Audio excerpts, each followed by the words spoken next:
Film के शुरुआत में हम देखते हैं कि एक स्ट्रीट शेफ है जिसका नाम है काओ, जिसका एक छोटा सा रेस्टोरेंट है जिसमें वो ट्रेडिशनल तरीके से बहुत ही ज्यादा टेस्टी खाना बनाता है। काओ के शेफ बनने के पीछे एक बहुत ही सैड स्टोरी है। पास्ट में दिखाया जाता है कि काओ के पापा एक बहुत अच्छे शेफ थे। काओ के पापा उसे 10 साल की उम्र में अपने दोस्त के पास छोड़ के चला जाता है अपने करियर बनाने के लिए, और तभी से काओ अपने पापा से नफरत करने लगते हैं और डिसाइड करते हैं कि वो एक दिन बहुत ही अच्छा शेफ बनेगा और वो हर वो चीज करेगा जो वो अपने बचपन में हासिल नहीं कर सका। काओ के पापा बहुत बड़े शेफ बन चुके थे चाइना के। सीन बदलता है। अब हमें एक नए कैरेक्टर से मिलने का मौका मिलता है जिसका नाम है पॉल, जो फ्रांस के बहुत ही अच्छे शेफ है जो रॉयल फैमिलीज के लिए ही खाना बनाता है। उसका एक गर्लफ्रेंड है जिसका नाम मायो है। पॉल चाइना में एक बाजार में जाते हैं। वो एक फिश सेलर के पास पहुंचता है और उससे सबसे बड़ी फिश मांगता है, पर फिश सेलर उसे बोलता है कि सारी मछलियां बिक चुकी है। उसी टाइम काओ भी वहां पहुंचता है और फिश सेलर से फिश मांगता है, तो वो उसे सबसे बड़ी मछली दे देता है, जो देख के पॉल बहुत गुस्सा हो जाता है। तब फिश सेलर उस मछली को 2 टुकड़े में काट के दोनों को दे देता है, पर तब भी एक दूसरे को वो दोनों गुस्से से देखता रहता है। नेक्स्ट डे हम देखते हैं कि पॉल की न्यू रेस्टोरेंट की ओपनिंग है। जो रेस्टोरेंट बहुत ही खूबसूरत, नीट, क्लीन और मॉडर्न तरीके से बनाया गया है। अनफॉर्चुनेटली काओ के रेस्टोरेंट के ऑपोजिट में ही पॉल का रेस्टोरेंट है। ये देख के काओ के दोस्त बहुत ज्यादा गुस्से में आ जाते हैं, पर वो लोग कुछ कर नहीं पाते हैं। काओ के रेस्टोरेंट के कस्टमर्स इस नए रेस्टोरेंट के टेस्ट लेने के लिए वहां पर जा रहा होता है, और तभी काओ के दोस्त उसके रेस्टोरेंट में 50% ऑफ है ये अनाउंस करने लगते हैं, और तब सारे कस्टमर्स वापस काओ के रेस्टोरेंट में आ जाते हैं, जो देख के पॉल के दोस्त और काओ के दोस्त के बीच बहुत ज्यादा झगड़ा होने लगता है। काओ और पॉल के दोस्त एक दूसरे के बीच एक कंपटीशन करवाना चाहते हैं। पहले तो काओ और पॉल इसके लिए मना कर देता है, पर एक दूसरे को देख के दोनों राजी हो जाते हैं। दोनों के सामने एक फिश लाया जाता है। पॉल पहले अपने स्टाइल में फिश को कट करता है और फिश से उसके बोन निकालने लगता है, जो देख के सब बहुत इम्प्रेस हो जाते हैं। उसके बाद पॉल उस फिश को काऊ को दे देता है। काऊ अपने नाइफ से फिश को कट करने लगता है और कुछ देर बाद दिखता है कि फिश के स्किन से फिश अलग कर दिया है उसने। देख के सब बहुत ज्यादा ताली बजाते हैं। वहां पर एक चेयरमैन होता है जो बोलते हैं कि उनके टैलेंट को देख के कि उन दोनों को इंटरनेशनल शेफ कंपटीशन में पार्टिसिपेट करना चाहिए, जो सुन के दोनों राजी हो जाते हैं। पॉल एक इंटरव्यू में बोलता है कि चाइना में अभी भी लोग पुराने स्टाइल से ही खाना बनाते हैं, जो सुन के काऊ बहुत ज्यादा गुस्से में आ जाता है, क्योंकि पॉल उसे ही इनडायरेक्टली ये सुना रहा था। काऊ के दोस्त को पता चलता है कि कुकिंग कंपटीशन के लिए काऊ और पॉल दोनों ही सिलेक्ट हो गए हैं। जो जीतेगा उसे इंटरनेशनल चैंपियनशिप में मिस्टर को के साथ compete करने का मौका मिलेगा, जो सुन के सब खुश हो जाते हैं, पर को नहीं। पॉल का गर्लफ्रेंड मायो काऊ के रेस्टोरेंट में आती है और उसके सारे दोस्तों को पॉल के रेस्टोरेंट में इनवाइट करती है। काऊ अपने दोस्त के साथ पॉल के रेस्टोरेंट में जाता है। वहाँ का खाना टेस्ट करने के बाद वो उस डिश को लेके पॉल के पास जाता है और उसे बोलता है, तुम मुझे नीचा दिखाने के लिए ही ये सब कुछ कर रहे हो। और तभी पॉल काऊ को मीट पकाने के लिए बोलता है। काऊ राजी हो जाता है बनाने के लिए। काऊ ओल्ड टेक्निक से खाना बनाना शुरू कर देता है और जबकि वो देखता है कि पॉल वही डिश अपनी मॉडर्न तरीके से बहुत ही कम समय में बना देता है, जिसे देख के काऊ बहुत ज्यादा उदास हो जाता है और वहां से चला जाता है। मिस्टर को अपने दोस्त की मदद से काऊ को अपने पास बुलाता है। काऊ अपने पापा को देख के बहुत ज्यादा गुस्सा हो जाता है।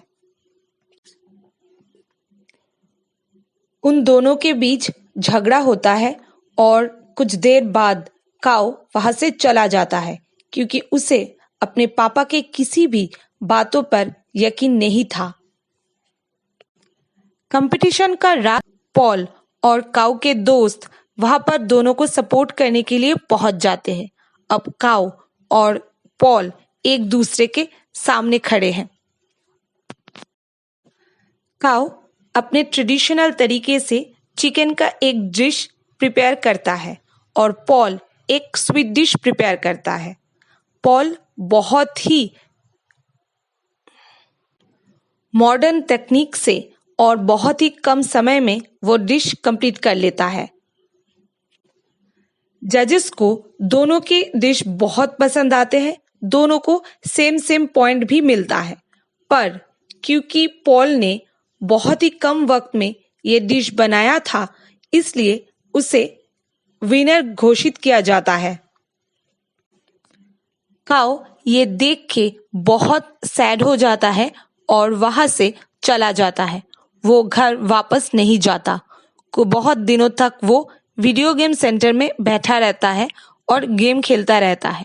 तभी मिस्टर सेवन, जो उन्हें बचपन से बड़ा कर रहा था, वो काऊ के पास आता है और उसे समझाता है और फिर से काऊ अपने घर वापस जाता है। पॉल अपने दोस्तों के साथ सेलिब्रेट कर रहा होता है अपनी जीत की खुशी।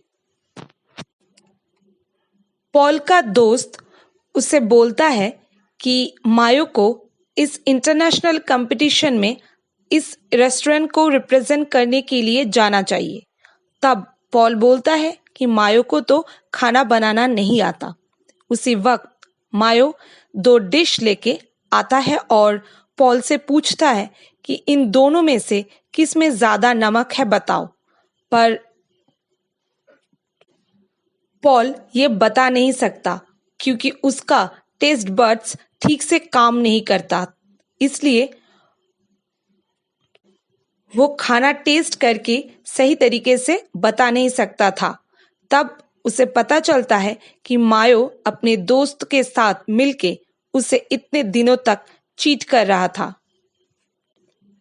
तब पॉल बहुत ज्यादा उदास और सैड हो जाता है और अपने रेस्टोरेंट से बाहर चला जाता है।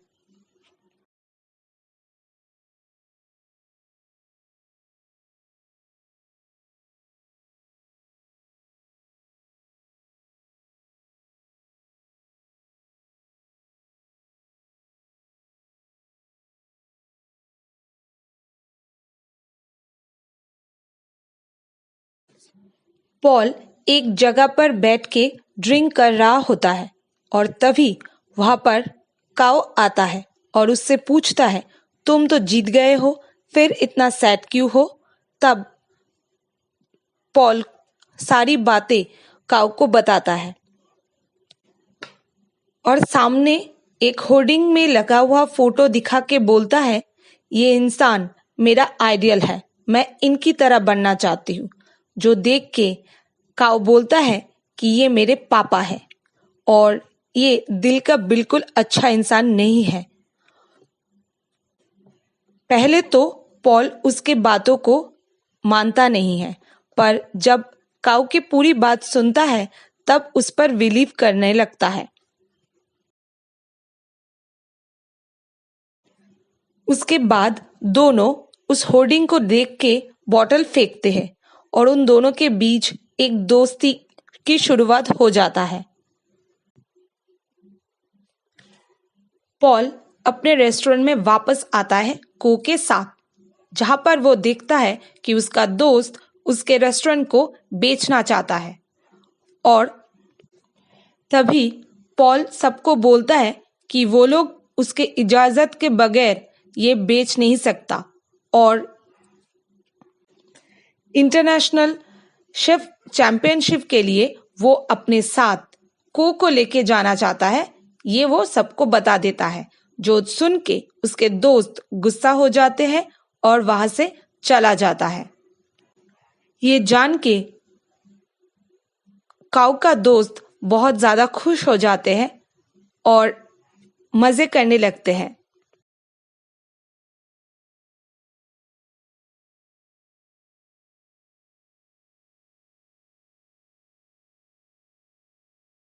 नेक्स्ट डे से दोनों कंपटीशन के लिए प्रिपेयर होना शुरू कर देते हैं। दोनों एक दूसरे को अपना स्टाइल सिखाना शुरू करते हैं और धीरे धीरे बहुत ही अच्छा दोस्त बन जाते हैं। नाचते गाते हुए एक दूसरे को अपना टेक्निक सिखाते हैं और नए नए खाना बनाना शुरू कर देते हैं। काऊ पॉल की टेस्ट बड को ठीक करने की कोशिश में लग जाता है। कंपटीशन का दिन आता है।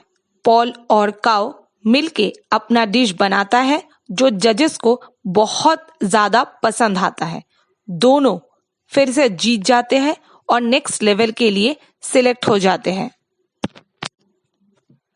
काऊ पॉल को नेक्स्ट लेवल में जाने के लिए बेस्ट ऑफ लक बोलता है और तभी पॉल उसे बताता है कि नेक्स्ट लेवल में वो नहीं, काऊ ही उसके तरफ से जाएगा, क्योंकि उसका सपना वो पूरा कर चुका है अपना रेस्टोरेंट बना के। अब काऊ को अपने पापा को दिखाना है कि वो भी बहुत ज्यादा अच्छा शेफ बन सकता है, जो सुन के काऊ बहुत ज्यादा खुश हो जाता है और पॉल को थैंक्स बोलता है। नेक्स्ट डे फाइनल राउंड शुरू होता है। अब फादर और सन एक दूसरे के सामने हैं। जजेस उन्हें 1 घंटा देता है एक डिश बनाने के लिए। मिस्टर को शुरू हो जाते हैं, पर काऊ अपने पास्ट में चला जाता है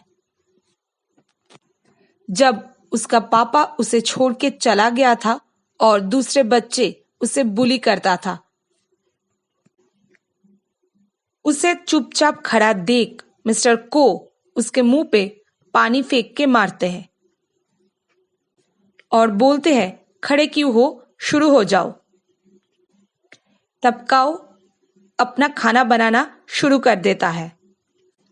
मिस्टर को एक बहुत ही खूबसूरत सा स्वीट डिश बनाता है और जजेस को वो स्वीट डिश बहुत पसंद आता है और यहाँ पर मिस्टर काऊ एक नूडल की डिश बनाता है और वो ये डिश जजेस को प्रेजेंट नहीं करके अपने पापा यानी मिस्टर को प्रेजेंट करता है।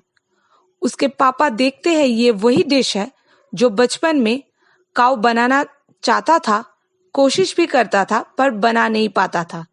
अब ये डिश काऊ के बनाए हुए डिश को मिस्टर को टेस्ट करता है और वो बहुत ज्यादा खुश हो जाता है ये देख के कि ये बहुत ही खूबसूरत नूडल्स बनाया है। उसके पापा को खाते देख वो वहां से चला जाता है और तब मिस्टर को रियलाइज होता है अपनी गलती और वो सबके सामने ये बोलता है कि ये उसकी जिंदगी की सबसे टेस्टी नूडल डिश है जो वो टेस्ट कर रहा है। और ये सब कुछ सुन के सबको समझ आ जाता है कि मिस्टर को का बेटा है ये काऊ। कुछ दिन बाद दिखता है कि काऊ के रेस्टोरेंट में बहुत ज्यादा रौनक है और जहां पर पॉल भी काम कर रहा है। तब मिस्टर 7 वहां पर पहुंचता है और सबको बोलता है कि अच्छे खाना बना के खिलाना ही हमारा काम है और वो हम हमेशा करते रहेंगे। ये था कुक अप अ स्टॉर्म की कहानी। अगर ये कहानी आपको अच्छा लगे तो लाइक, शेयर और सब्सक्राइब कीजिएगा। Thank you, bye.